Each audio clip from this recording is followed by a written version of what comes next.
making weight is, for a fighter, is probably the worst part, because when you're used to being a fighter, the fighting bit's the easy bit. You know, stuff like making the weight and being disciplined, and the actual.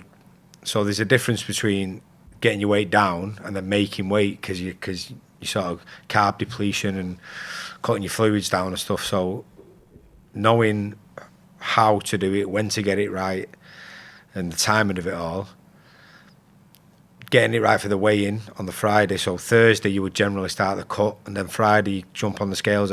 Hopefully you've hit weight within 30 minutes of the weighing time, and then you've got to sort of get your weight back up within the next sort of 24 to 30 hours or whatever it is from the weigh-in to the fight. So managing that process it's a lot of trial and error over the years.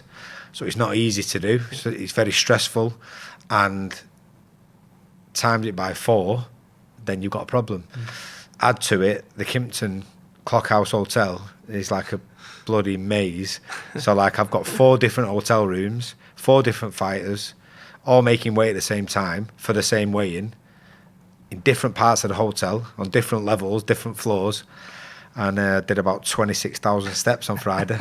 But it was all good in the end. Did you find that difficult as a boxer yourself? Can you relate to the athlete? Yeah, making weight's horrendous. Like I had some awful struggles making weight, and in all honesty, we was probably part of the guinea pigs on the way it's done now. Is like similar to the way we was doing it, but better. So all the trial and error stuff what we did is now being put into practice, so that it's a lot safer for the fighters. But I mean, the worst one I ever did was like I lost 20 pounds in 20 hours to make weight for when I fought Ryan Rhodes. So, and it's probably the only description was like it felt like I was dying, like it was awful. So as you can imagine, it wasn't my best performance, and I lost that fight because just purely, not taking into account Ryan Rhodes is a very, very good fighter. But add to that the pains of making weight and the depletion what it takes out of you is you've virtually got no chance. Why do boxers do that? So for people that might be listening or watching who are a bit oblivious to that weigh-in, why do they do it? Because so there's weight categories for a reason, so that the fights are fairer, and basically, like in any sport, wherever you can try and gain an advantage, that's what you do. One of them in boxing is trying to make sure you're as big and as strong as you possibly can against your opponent. One of the ways to do that is to cut your weight so that you're weighing at whatever you got to weigh in on the official weigh-in, and then after that it doesn't matter. So then you can weigh whatever you want.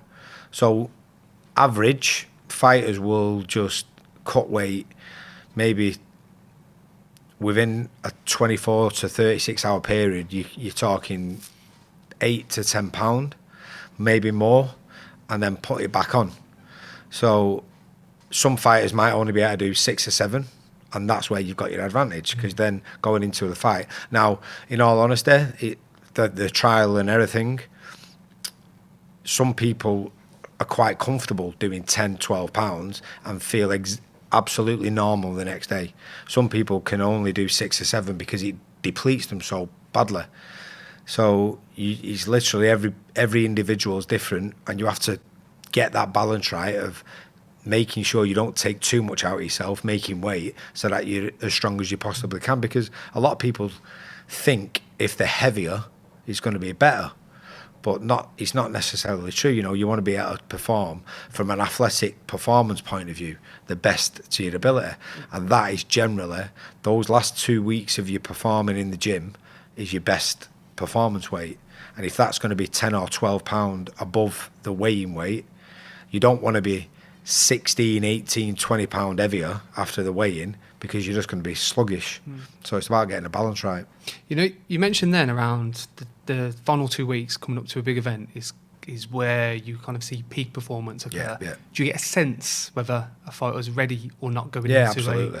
Into a competition? And sometimes, but you tend to have the problem with more disciplined athletes more often than you do with the ones that aren't, where you'll start to see them peaking earlier than you would ideally want them to, because they're so on it. Yeah. And I believe a job, or my job, or a coach's job, is to have the experience or the understanding to notice that, know when to say to him, you know, you need to take your foot off the gas, settle, don't do anything, we just need to stay where we are. And it's difficult, it's a hard job to do, because a fighter or an athlete will always have the urge to train, because it's what they've been doing for years and years. And to tell them to take the foot off the gas coming into a big event without them sort of getting paranoid about they're not doing enough, it's not an easy job to do. So you have to have a good understanding and a trust and a good bond with your coach for me to be able to go, please trust me on this one. Don't do anything for the next 2 days. Watch what you're eating, rest. I'm not saying sort of take your foot off the gas totally, but just don't do anything. You need a good rest. And hopefully, thankfully, I've got those types of relationships with my fighters that where they understand. I mean, I've been there. I've been a professional fighter myself, so I understand the importance of training. And Oliver Harrison, my coach, God bless his soul, he was unbelievably good at the understanding of rest and how important that is to an athlete, as much as the actual training.